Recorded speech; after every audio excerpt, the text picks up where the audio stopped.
Hey everybody, Who's Your Jedi here with another review for you. This time we're talking episode 11 of Total Drama Pahkitew Island called Skyfall. Now, if you didn't get it, the title is a reference to a movie, a science fiction movie called Skyfall from a couple of years ago that I've never seen but heard wasn't actually all that good. So, despite her name being in the title, this episode is actually not really super focused on Sky. It's actually fairly evenly focused on everybody. But let's just kind of get right into things, and might as well start talking about the characters in terms of what's going on with Sky this episode. And this episode we find out what exactly it is she's planning to do with the $1,000,000, and that is hire a bunch of trainers so that she can compete in both the Winter and Summer Olympics. As far as I know, that's within Olympic rules, just not very likely. But, Sky's whole thing is she's sort of this nice, honorable jock sort, very competitive, but not in a bad way. She's in a lot of ways the opposite of Sugar. She's absolutely 100% committed to doing things by the rules. And that's all well and good. It certainly is nice to sort of see her forced into a situation where she has to ally with Sugar, somebody who is basically in every way her opposite. Sky's a nice person, Sugar is a very selfish and mean person, Sky's an extremely athletic person, Sugar is, not. Sky's a very honorable person, Sugar is sort of the lying, cheating, backstabber around for this season. But anyway, Sky, after the events of this episode where her alliance with Sugar does not work out well and Sugar backstabs her, well, pretty clear that Sky is not going to be too interested in having anything to do with Sugar from now on. Obviously, someone like Sean is someone she'd be much more willing to team up with to take Sugar out of this picture, but we'll find out about that next episode. And what I do like about Sky is that she's a really nice example of how they can do much nicer protagonists on the show and really do it well. In fact, Sean and Jasmine are also really good examples of that. I like that the Total Drama characters have both good and bad sides to them, but I think sometimes in past seasons maybe they've gotten a little too focused on the meaner characters. Now, that's not necessarily a bad thing. The conflict and the focus on Alejandro and Heather in Season 3 is what really made it, well, I don't know if I'd exactly say it one of the best episodes of seasons of Total Drama, but that conflict between them certainly served to give us some of the best, drama we've had on this show. But anyway, I can't really think of too awful much to say about Sky. Now, since we mentioned her, let's kind of talk about Sugar. And Sugar is a prime example this episode of one of the problems that the writers on Total Drama have.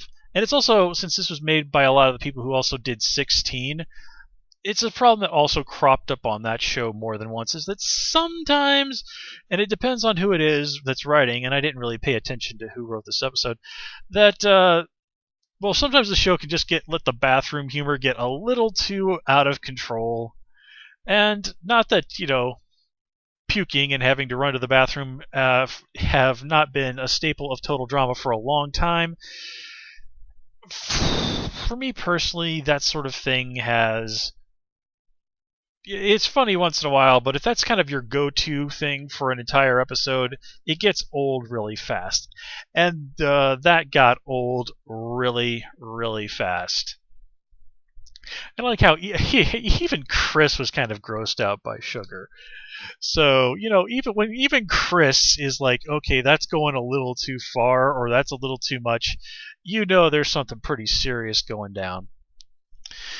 And I have to say, this is a really great episode for Chris. Not for basically Chris just really reveling in being a sadistic dick is really the best way I could think to put it. I mean, he's really pumped for that, just how likely this mountain is to kill somebody. Oh man, you kind of wonder if Chris wasn't maybe like the MC at the Roman Colosseum, or aka the Flavian Amphitheater for history buffs out there, back in the days of the Roman Empire in a past life or something like that. But anyway, So that kind of covers those two and Chris. Now here we get kind of take another this is another round for us to focus in on what's going on with Sean and Jasmine.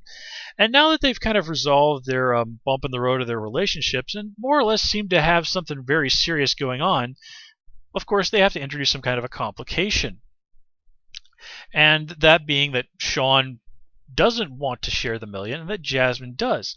And Sean isn't really doing it because he's being greedy. He just says, I really need this money for what it is that I want to do. Basically, kind of, if he could design that zombie-proof bunker for $500,000, I'm sure he would do it, but he's not. So it's not that Sean is being a dick here. It's just that he's doing what he perceives as rational. And it's a fine line. Of course, there's also the whole thing that Jasmine tells him her dream of, yeah, I want to open the fighting school / flower shop. And I do have to agree with Sean that this is a terrible, terrible idea. So you can sort of see why he's a little bit reluctant to kind of give the Jasmine the money. One, because in his mind, he sort of, for all intents and purposes, needs that money in order to live. And two, Jasmine's idea is really dumb and is basically just flushing her part of the money down the toilet. But this does create some serious internal conflict with Sean. He wants to do the right thing by Jasmine, but he also wants to do the right thing by himself. And of course, this also gives us some insight more into Jasmine this episode. We sort of see, we've been so focused on her being sort of the Amazon girl that we haven't really seen the softer side to her, that she apparently likes flowers and kitties and all that other fun stuff. And again, it's a nice sort of almost to the end twist that Jasmine gets eliminated and Sugar is still around.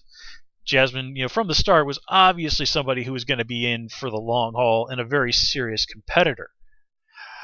Now, just to speak briefly about Sugar, I love that scene where she's talking about how she's going to use the money to go to college, and then I think everybody's just like, what, seriously? And then, of course, they come in a twist, and it's like, no, Sugar's just as stupid as we always thought she was. So, good points to the writers on that.